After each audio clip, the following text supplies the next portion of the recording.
في البدء كان الكلمة والكلمة كان عند الله وكان الكلمة الله.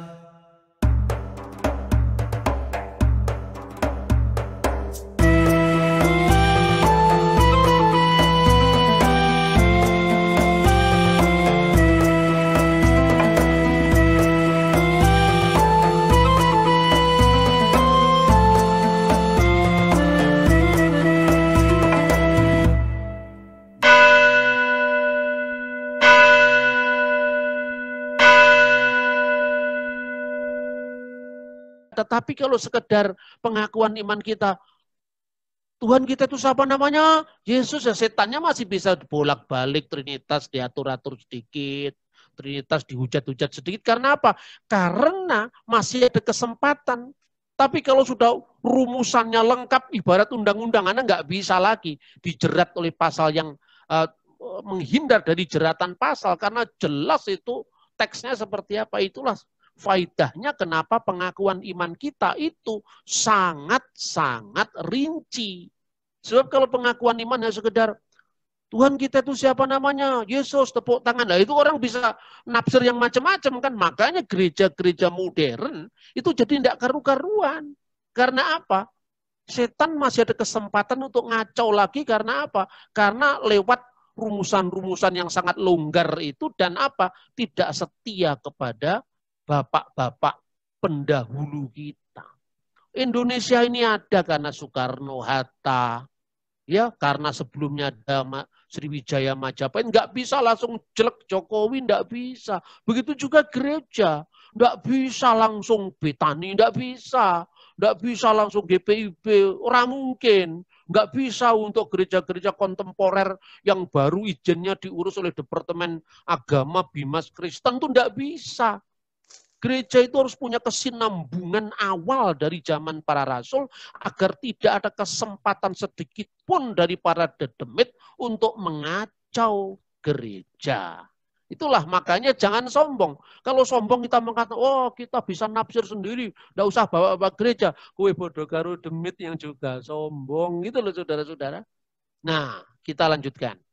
Setan itu juga selain sombong, dia adalah pembunuh manusia sejak semula. Rancangannya apa? Membinasakan manusia. Dan tekadnya untuk menggoda keturunan Adam dan Hawa akan mengikuti jejak perbuatannya. Dan Tuhan mengizinkan itu. Tuhan mengizinkan. Setan masih diberi kesempatan. Karena apa? Untuk baru yang namanya hukuman definitif itu nanti pada akhir zaman. Nah, karena Bapa segala dusta itu tahu persis natur atau tabiatnya manusia yang rindu ruai hidup kekal, yang kepingin hidup kekal tapi tidak berdaya, itu namanya rindu ruai. Maka dalam praksis lelaku menuju keabadian, para peziarah rohani itu seringkali dibegal oleh setan di jalan itu. Laksana Arjuna dan para Bambang. Bambang itu kan biasanya anaknya Arjuna, ibunya namanya Endang. Itu biasanya. Arjuna itu kan ada celutak itu. Berarti bapak saya enggak celutak. Di apa celutak itu apa ya? Playboy itu ya kira-kira. Di apa padepuan-padepuan itu kemudian ngudai anaknya pendeta. Biasanya ibu pendeta itu namanya Endang, tapi sekarang ibu pendeta namanya Magdalena, Maria, dulu namanya Endang. Biasanya yang lahir dari anak itu namanya Bambang, ada Bambang Wisanggeni, Bambang Abimanyu, Bambang Irawan, Bambang Priyambodo, itu anak-anaknya Arjuna. Semuanya digoda oleh cakil. Artinya apa? Kalau bapaknya digoda oleh cakil, cakil itu simbol setan atau demit tadi, maka anak-anak keturunannya para Bambang tadi juga digoda oleh cakil. Karena cakil itu representasi dari sikap drengki, srei, jahil, metakil, koyo buto cakil. Jadi artinya apa itu? Iri, dengki, jahat, penuh tipu daya dan kelicikan. Maka jalan setan yang paling halus, ya seperti karena goda anaknya pendeta tadi, jalan setan yang paling halus itu luar biasa, yaitu jalan keagamaan. Oleh karena itu apa? Di dalam Alkitab dikatakan gerdesatana, karena setan itu meddame bimalaka dinukra, bisa menyamar sebagai malaikat terang. Jadi membo-membo dadi wong apik, membo-membo dadi pandito, bahkan justru menyamar dengan spirit keagamaan. Itulah sebabnya terbukti bahwa tauhid yang mulia, monoteisme yang mulia, ternyata bisa kerasukan setan. Lah kenapa kok monoteisme bisa kerasukan setan? Lah setan sendiri juga percaya pada keesaan Allah kok. Karena setan sendiri percaya dengan keesaan Allah, makanya ketika kita hanya mengatakan Allah itu esa, Allah itu esa, wis seruh mas, wis seruh. Sudah tahu sejak zaman dahulu kala itu. Tapi karena tidak dijelaskan keesaannya seperti apa, justru kan konsepnya itu yang mau dirusak setan. Judulnya dipakai tapi isinya dirusak. Kedua, perilakunya dibelokkan, bertentangan dengan spirit monoteisme sendiri.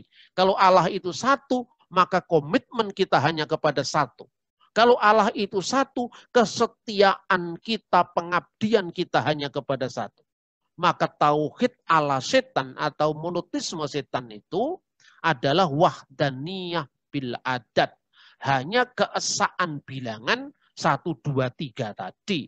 Tapi ngelmu tanpa laku. Ilmu tanpa melaksanakan. Ortodoksi tanpa ortopraksi. Padahal katanya Sinuwun Mangkunegoro yang keempat, ngelmu iku ilmu itu kelakone kanthi laku, terlaksananya oleh karena dilakoni, dilaksanakan. Makanya iman tanpa perbuatan adalah mati. Itulah sebabnya monoteisme setan harus ditingkatkan pada kelas yang lebih tinggi, yaitu monoteisme Ibrahim atau the ethical Abrahamic monotheism. Nah ini gambarnya. Monoteisme bisa kerasukan setan. Itu gambarnya ISIS. Ini bukan bendera tauhid Islam loh ya. Ini ISIS ini. ISIS itu tauhid pun bisa kerasukan setan karena apa? Itu gambarnya itu. Dibegal Buto Cakil. Makanya kalau Buto Cakil bisa digeret sama Arjuna itu, lalu dimasukkan ke jurang, ya baru umat terbebas dari tipu daya Buto Cakil yang drengki serai jahil metakil dahuwen patiopen. Tadi apanya dahuwen patiopen itu usil ganggu orang. Wong orang ndak ngomong ke dia kok dia GR sekali. Itu namanya dahuwen patiopen. Artinya apa? Ganggu orang, nyalahpahami orang. Itulah. Nah, saudara-saudara, tauhid etis Ibrahim itu bagaimana? Perhatikan. Dan olehmu semua kaum di muka bumi akan mendapatkan berkat. Ini janji kepada Abraham ketika Abraham dipanggil. Pergilah kamu dari kampungnya, dia disuruh pergi. Dari rumah bapakmu, dari negerimu. Ke suatu tempat yang akan kutunjukkan kepadamu. Kejadian 12 ayat 1. Abraham belum tahu tempatnya, tapi dia berangkat. Berarti apa? Ibrahim itu diikat oleh kesetiaan Tuhan yang tidak kelihatan. Ibrahim disuruh berangkat, alamatnya belum jelas, tapi dia mau saja. Itulah tauhid Ibrahim. Beriman tanpa bertanya. Ya, maka Abraham taat tanpa tahu kemana. Dia hanya percaya bahwa rancangan Tuhan itu bukan rancangan yang mencelakakan dia. Sekalipun di situ ada dinamika, jatuh bangun itu ada. Jatuh bangun aku mengikutimu. Kira-kira seperti itu. Jadi Ibrahim itu jatuh bangun ikut Tuhan itu. Sampai kemudian dia mengalami sesuatu yang luar biasa dalam hidupnya. Sampai hadirnya Hagar dan seterusnya. Tapi di hasil akhirnya Ibrahim memang punya kelemahan, itu cerminan kita. Tapi dia goal. Artinya apa? Sampai ke tempat tujuan. Tauhid Ibrahim menekankan tauhid akhlakiyah. Tauhid yang menekankan etika, yang menekankan moral. Nah, oleh karena itu, apa artinya ketika Yesus mengatakan, Abraham bapamu bersuka cita bahwa ia akan melihat hariku, dan ia telah melihatnya dan ia bersuka cita. Jadi dalam penafsiran para rabi itu ya, Abraham itu kini berada di Firdaus. Bandingkan dengan Lukas 16 ayat 22 sampai 21.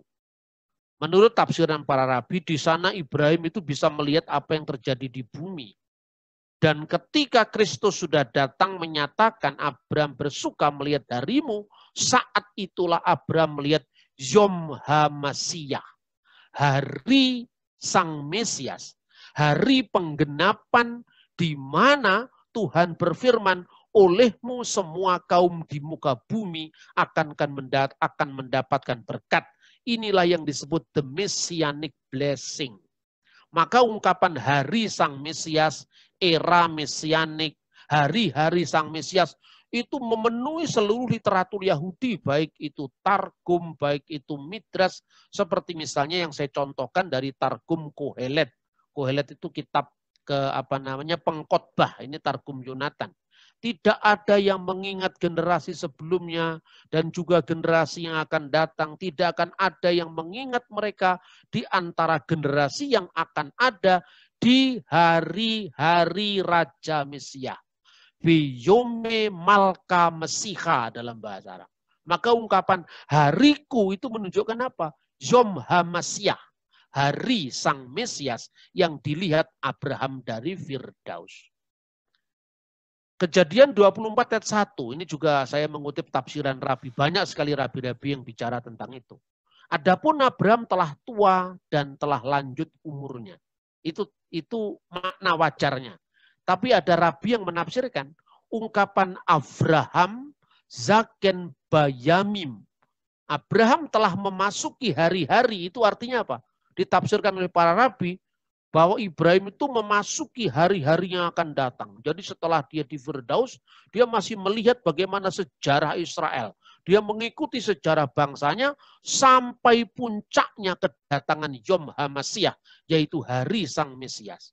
Maka Abraham melihat dari Firdaus sejarah Israel yang akan datang, khususnya ketika Mesias itu sudah dilihatnya sendiri. Dan tatkala Yesus berkata, bahwa ia akan melihat hariku dan ia telah melihatnya.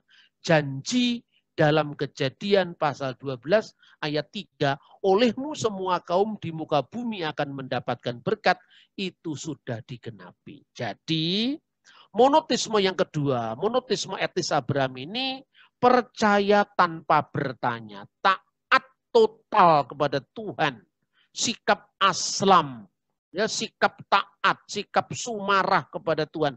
Itulah monoteisme Ibrahim. Tetapi dengan kedatangan Injil Kristus yang dimasyhurkan oleh para rasul, Rum pasal 16 ayat 25-26 mengatakan, menurut Injil yang kumasyhurkan dan pemberitaan tentang Yesus Kristus sesuai dengan pernyataan rahasia yang didiamkan berabad-abad lamanya, tetapi yang sekarang telah dinyatakan dan yang menurut perintah Allah yang abadi telah diberitakan oleh kitab-kitab para nabi kepada segala bangsa untuk membimbing mereka kepada ketaatan iman. Jadi dengan kedatangan Kristus, apa yang ditulis dalam Sefer Bereshit dalam kitab Kejadian itu sudah digenapi. Sekarang pernyataan rahasia yang didiamkan berabad-abad itu telah dibuka oleh para rasul, artinya diberikan kepada para rasul, dimasyhurkan oleh para rasul, dan diterus sampaikan secara tanpa putus oleh muridnya para rasul. Dari muridnya para rasul generasi pertama ke muridnya para rasul generasi ketiga, sampai bapak-bapak konsili, sampai gereja sekarang. Makanya bicara tentang Kristus yang sepenuhnya Allah, sepenuhnya manusia, itu bukan baru pada konsili Efesus atau konsili Kalsedon. Itu sudah ada tahun seratusan pemahaman seperti itu dari kitab suci. Dia yang secara daging lahir dari keturunan Daud, tetapi secara roh dibangkitkan dari orang mati. Gambaran tentang pribadi Kristus yang ganda itu sudah diucapkan oleh Mar Ignatius al-Antaki. Ignatius dari Antioquia yang meninggal pada tanggal 20 Desember tahun 107 Masehi, ya. Itu tercatat dalam surat-suratnya yang terkenal dengan 7 surat kirimannya itu, bahwa Kristus itu yang pertama keluar dari Allah, yang kedua keluar dari Maria, Maria ke ekteos. Yang pertama yang keluar dari Maria, maksudnya apa? Ibnu Maryam, Yesus dalam kemanusiaannya. Tapi ekteos artinya apa? Seperti yang dikatakan Kristus sendiri. Kalau kamu percaya Allah itu Bapamu, kamu mengasihi aku, sebab aku keluar dan datang dari Allah.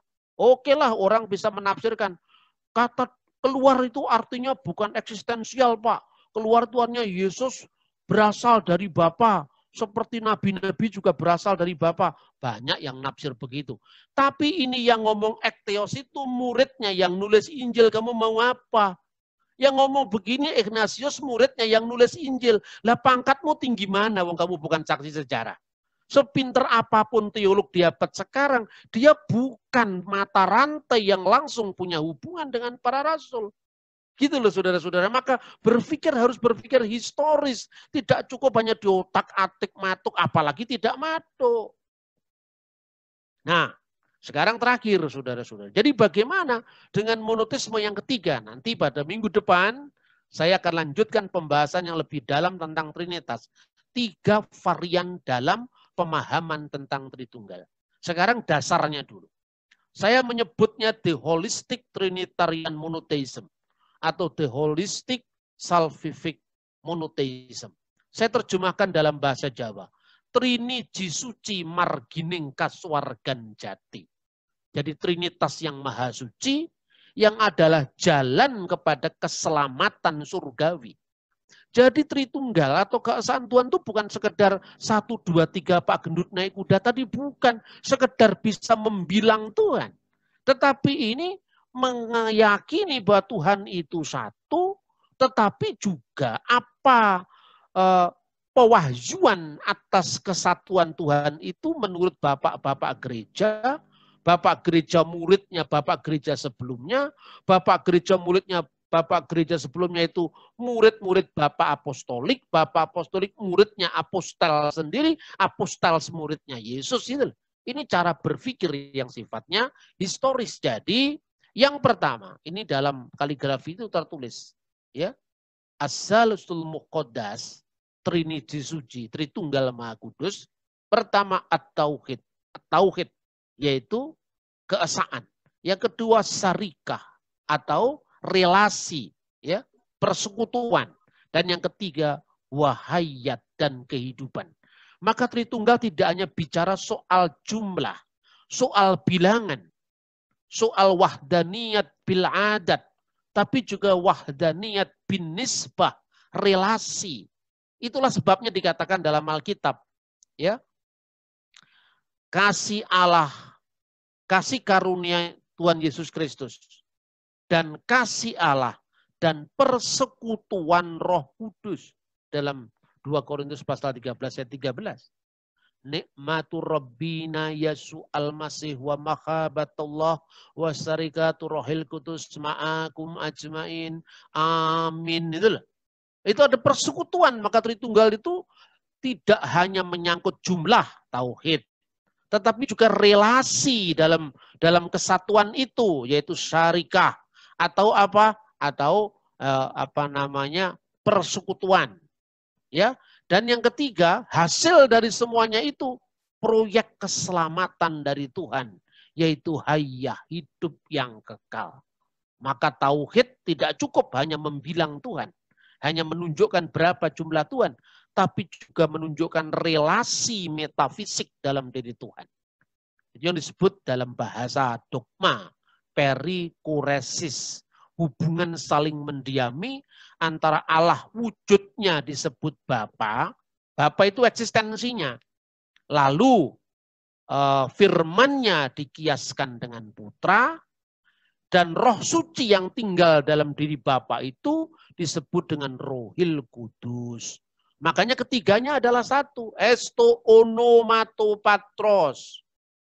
Di dalam nama Bapa. Keto iu dan Putra. Ketur agiu penefmatos dan Roh Kudus. Esteos satu Allah. Karena apa? Kata onoma itu artinya satu nama. Bukan onomata, nama-nama. Satu nama. Berarti apa? Makanya orang Kristen berdoa, Bismillah walibni warohil kudus al-ilahu wahid. Demi nama Bapa, Putra, Roh Kudus, yaitu Allah yang esa. Bukan Bapa, Putra, dan Roh Kudus, yaitu Tuhan Yesus. Bukan. Tuhan Yesus itu kan wujud inkarnasinya ke dunia. Gitu loh. Jadi sekarang ini ada banyak ajaran aneh-aneh itu karena apa? Karena tidak paham dengan sejarah, karena tidak paham bedanya fisik dan metafisik.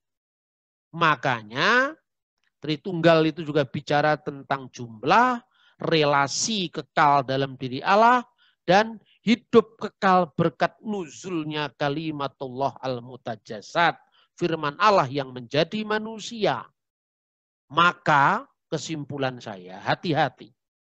Ancaman berbelok dari jalan ketritunggalan Allah. Ini ada dua. Yang pertama adalah awam metafisika. Kenapa awam metafisika? Ya karena menyamakan Tuhan dengan satu batu tadi.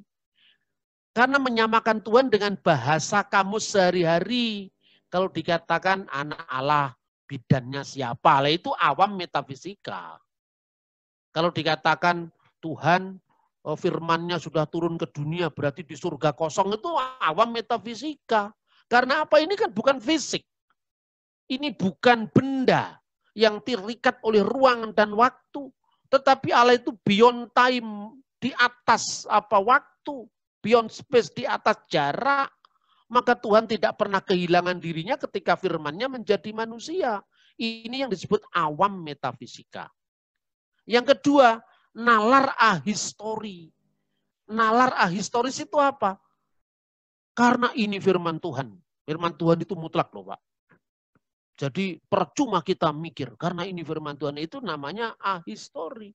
Sama dengan orang mengatakan misalnya, pokoknya Trinitas itu kafir. Nah kenapa? Karena sudah ada ayatnya. Itu ayatnya sopo itu. Kan ayatmu itu bukan ayatnya orang Hindu. Bukan ayatnya orang Buddha. Bukan ayatnya orang Kristen. Ayatnya sudah ada Pak. Iya, ya wis seru aku ayatnya. Itu kan ayatmu. Bukan ayat saya. Laqad kafara alladziina qalu innallaha salisu salasya. Sungguh telah kafir orang yang mengatakan bahwa Allah itu adalah ketiga dari yang tiga. Sudah tahu saya. Tapi masalahnya, pertama, itu ayatmu nggak berlaku untuk saya. Kamu mau mengatakan saya 1000 kali kafir, enggak ngaruh. Enggak pengaruh, itu memang keyakinanmu kok.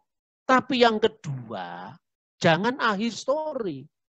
Cek and recheck dulu Kristen pernah ngomong gitu apa enggak, itu kan persoalannya. Enggak pernah ada Kristen itu mengatakan salisu salasa, itu enggak ada. Maka ketika kata salus itu sudah ada tauhid. Makanya ada al-ilahu wahid. Maka tidak ada salisu salasya. Ada misalnya salisul ahad, itu ada. Salusul ahad. Ketiga yang esa dan unik itu ada. Itu banyak tulisan-tulisan Kristen Arab seperti itu. Maka itu nalar ahistoris. Nah nalar historis ini apa? Keyakinanmu tentang wahyu itu berlaku pada komunitasmu yang mempercayai wahyu yang sama. Tapi keluar rumah mereka punya Weda. Keluar rumah punya Tipitaka. Keluar rumah ada orang punya Susi, 4 jalan, suci, Konfusius. Keluar rumah ada Tao Te Ching. Keluar rumah ada perjanjian baru, ada Taurat. Tidak berlaku apa yang kamu mau. Tapi kalau di rumahmu sendiri, ajak-ajak satu orang. Ayo kita persekutuan, waktunya sudah sampai. Mari kita puasa Prapaskah, waktunya sudah tiba. Mari kita ke gereja, lonceng sudah berdentang. Hayyalah sholat. Mari kita sholat, panggilan adzan sudah memanggil-manggil. Itu berlaku dalam ranah privat kita. Tidak bisa kita paksakan keluar, kan begitu kan. Nah yang kedua, agama itu kan selalu muncul dalam konteks. Ketika di Arab itu dikatakan kulhu Allahu ahad, Allahu somad, lam yalid walam yulad walam yakul lahu kufuwan ahad. Itu tidak ada hubungannya dengan iman Kristen yang kita yakini. Karena kita juga yakin Allah itu tidak beranak dan tidak diperanakkan seperti fisiknya manusia, fisiknya sapi, fisiknya kadal atau komodo. Bukan itu maksudnya. Maka dikatakan lahir dari Bapa sebelum segala abad itu artinya bukan kelahiran fisik. Karena Allah itu tidak beranak dan tidak diperanakkan secara fisik, tidak butuh pengandungan, tidak butuh kelahiran, tidak butuh bidan, tidak butuh rumah sakit, tidak butuh BPJS, karena ini memang bukan kelahiran fisik. Yang ungkapan yang penting tadi, sekaligus menyudahi presentasi saya, yaitu awam metafisika. Karena kita ini saudara-saudara, saya akan bicara tentang gereja Jawa. Karena gereja Jawa ini kiranya juga bisa menjadi contoh ya bagi misalnya gereja ortodok yang baru datang ke Indonesia.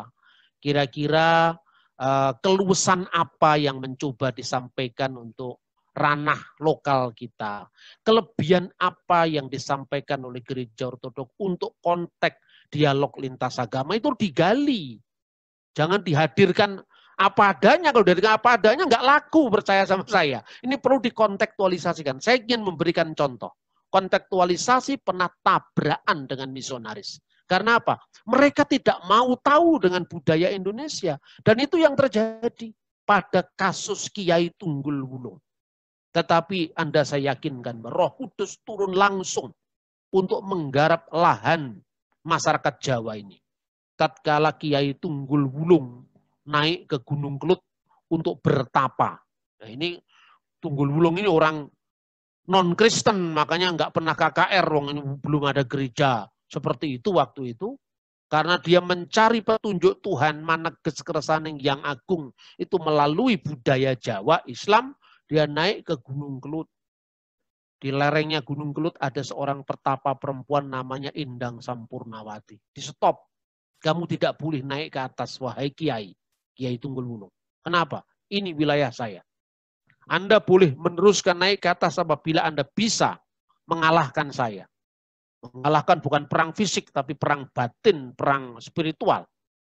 Lalu keduanya itu benar-benar perang secara ilmu, esoterisme. Satunya bertanya. Jadi dalam bentuk teka-teki. Wah kemiri tiba saiki nanging iso dipanen dek wingi. Ini misionaris gak ngerti yang begini. Karena apa? Karena sekedar ngomong jumlah mirip-mirip dengan yang tadi itu. 1, 2, 3 tadi. Ngomong jumlah, target. Akhirnya orang takut semua.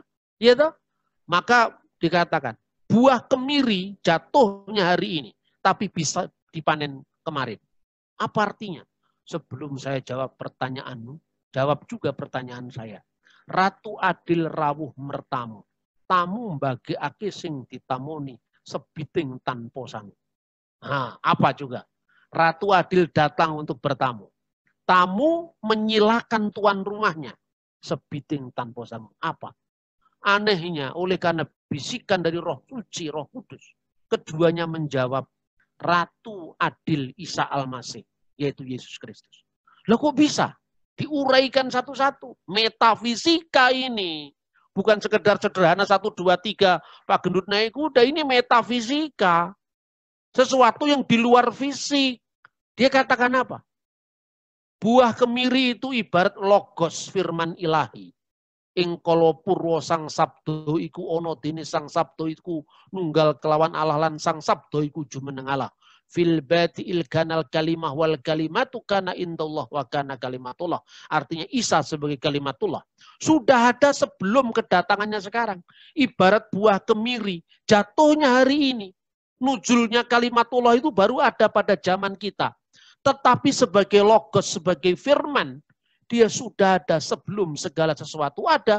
Karena segala yang ada ini diciptakan oleh firmannya, oleh logos. Makanya bisa dipanen dek wingi. Mereka yang hidup sebelum Kristus datang diselamatkan oleh logos spermatikos. Firman yang selalu membenih dalam setiap orang yang mencari dan menghayatinya. Lalu memekar melalui pelayanan. Memekar melalui ikrar dan pengakuan. Itu maknanya buah kemiri tiba saiki iso dipanen dek wingi. Yang kedua, pertanyaan yang satu, ratu adil rawuh bertamu. Ratu dalam bahasa Jawa itu raja. Kalau ratu dalam bahasa Indonesia, Jawanya rani, itu raja perempuan. Jadi ratu itu hanya raja, kalau ratu bahasa Indonesia Jawanya rani, ya. Ratu adil, raja keadilan, sang juru selamat datang bertamu. Anehnya, tamunya ini justru menyilakan tuan rumah. Kok aneh? Iya, karena pemilik rumah yang sebenarnya tamunya ini. Dia datang kepada milik kepunyaannya. Dan milik kepunyaannya tidak mengenal dia. Karena apa tidak mengenal dia? Karena sebiting tanpa sangu. Karena dia datang dalam kepapaannya. Inilah inkarnasi firman Allah. Inilah nuzulnya kalimatullah. Coba diajari siapa Kiai Tunggul Wulung? Misionaris mana yang mengajari dia? Tuhan langsung yang memanggilnya Kiai Jawa ini dari Gunung Kelut. Dan akhirnya dia dibaptis setelah 7 tahun pencariannya oleh Dumeni Jelesma, pendeta Jelesma di desa Mojowarno, Jawa Timur. Itulah yang menjadi cikal bakal dari kekristenan di Jawa. Jadi saudara-saudara, jelas bahwa 3 tahap monoteisme ini sangat serius dalam menghayati jalan kita kembali kepada Tuhan, Sang Kanparan, Alfa dan Omega, asal muasal dan tujuan kita semua. Kiranya Tuhan memberkati kita. Shalom alaikum Bisham Hamasiah.